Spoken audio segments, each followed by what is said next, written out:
Lorsque vous utilisez des images sur vos pages web, vous pouvez utiliser les balises Alt et Title pour ajouter les mots-clés ciblés dans le contenu. C'est le texte qui apparaît si l'image n'est pas visible ou lorsque vous passez la souris dessus.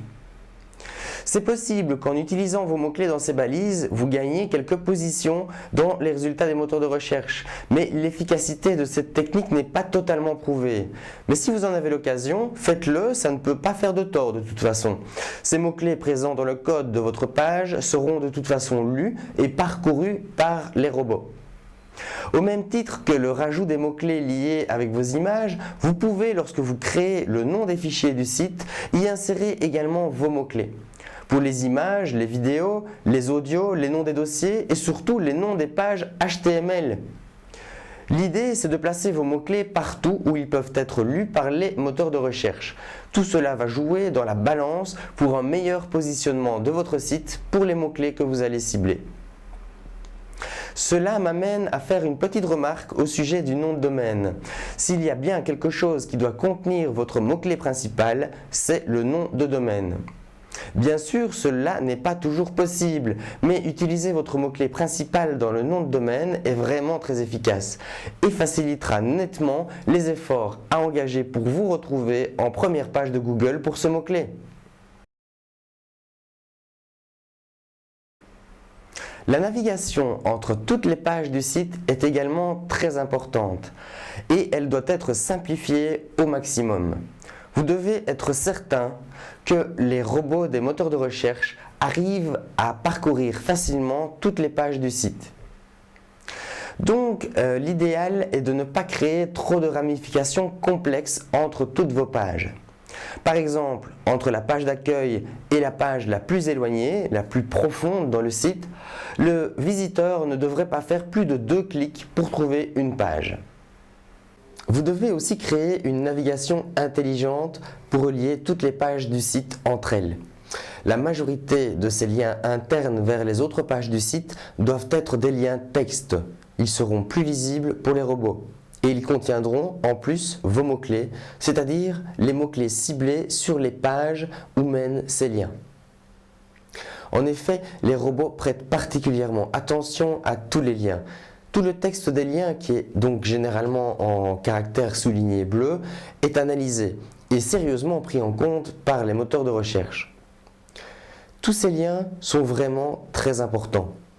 Ici, nous parlons uniquement des liens internes du site, mais dans la prochaine vidéo, nous verrons aussi que tous les liens extérieurs au site et qui mèneront vers lui depuis Internet sont cruciaux. Et ce sont eux qui pourront principalement vous apporter des chances d'obtenir de meilleures positions dans les résultats des moteurs de recherche.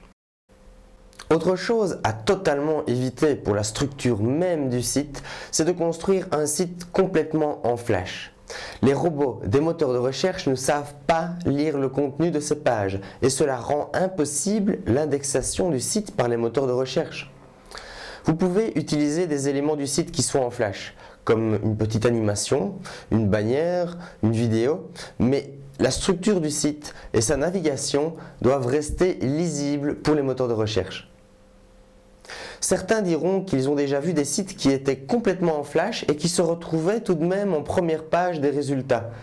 Oui, ok, c'est certainement vrai, mais ils n'obtiennent alors ces positions que grâce aux liens externes placés sur Internet et qui mènent vers lui.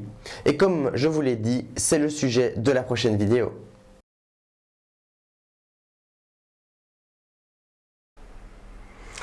Un autre élément important, c'est la création d'un plan du site.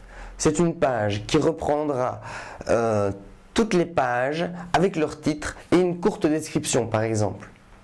Vous pouvez faire un plan du site pour aider vos visiteurs à naviguer rapidement sur votre site. Cela est également l'occasion d'encore augmenter le nombre de fois que vous afficherez vos mots-clés qui seront bien sûr présents dans ces liens vers toutes les pages du site. Mais vous devez aussi créer une autre sorte de plan pour les robots, un sitemap. Un sitemap, c'est un plan spécialement conçu pour les moteurs de recherche. Il s'agit d'un fichier à l'extension XML qui vous garantit que leurs robots vont bien aller indexer chacune des pages du site. Et ce sitemap devra être mis à jour régulièrement en fonction des modifications que vous apporterez à votre site. Google, dans sa section Outils Webmaster, propose un outil pour créer un sitemap. Il existe aussi de nombreux autres outils. Certains sont même plus faciles à utiliser que l'outil que Google met à notre disposition. Il existe aussi des logiciels d'édition de sites qui créent automatiquement un sitemap lorsque vous créez un site. En plus, ce sitemap vous donne aussi encore une fois l'occasion d'augmenter le nombre de liens vers les pages du site. Et si vous avez bien inséré les mots-clés ciblés dans ces liens, votre site n'en récoltera que des bénéfices supplémentaires pour son positionnement. Vous l'avez compris maintenant, la création d'un maximum de liens entre toutes les pages de votre site est la meilleure façon d'optimiser sa structure pour indiquer clairement au moteur de recherche quel est son contenu. Encore deux dernières petites remarques importantes avant de conclure cette vidéo. Au lieu d'appeler votre page d'accueil tout simplement « Accueil », essayez d'y insérer le mot-clé principal de votre site. Cela améliorera encore votre référencement pour ce mot-clé, vu que les liens vers cette page d'accueil sont souvent très nombreux sur le site. Ensuite, la dernière remarque importante avant de clore ce sujet de la structure du site, c'est que les moteurs de recherche adorent les sites qui apportent régulièrement du nouveau contenu. Essayez donc de publier au moins une page par semaine sur votre site. Ce sera vite repéré par les robots et cela vous donnera un avantage certain. Et les sites qui possèdent beaucoup de pages seront toujours avantagés par rapport à de petits sites avec quelques pages seulement. Alors, nous voilà au bout des recommandations principales que je peux vous donner avec certitude pour améliorer l'optimisation de vos sites lors de leur construction. Vous avez déjà reçu pas mal d'infos. Déjà, appliquer tous ces conseils peut vous occuper pendant quelques jours. Sachez juste que construire votre site avec ces règles est très important pour la suite. Grâce à cela, vous commencerez sur de bonnes bases pour la suite de votre référencement. Et maintenant, nous allons pouvoir aborder les facteurs extérieurs au site. En effet, la construction du site dans les règles pour plaire aux moteurs de recherche, comme nous l'avons vu, est importante, mais ne suffit pas.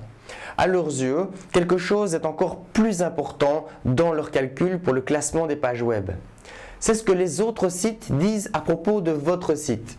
Et les robots vont donc mesurer le nombre et le contenu des liens qui mènent sur votre site. C'est cela qui va réellement pouvoir projeter votre site en première page de Google et les autres moteurs de recherche. Et ce sera le sujet de la prochaine vidéo. À bientôt sur pubviral.com.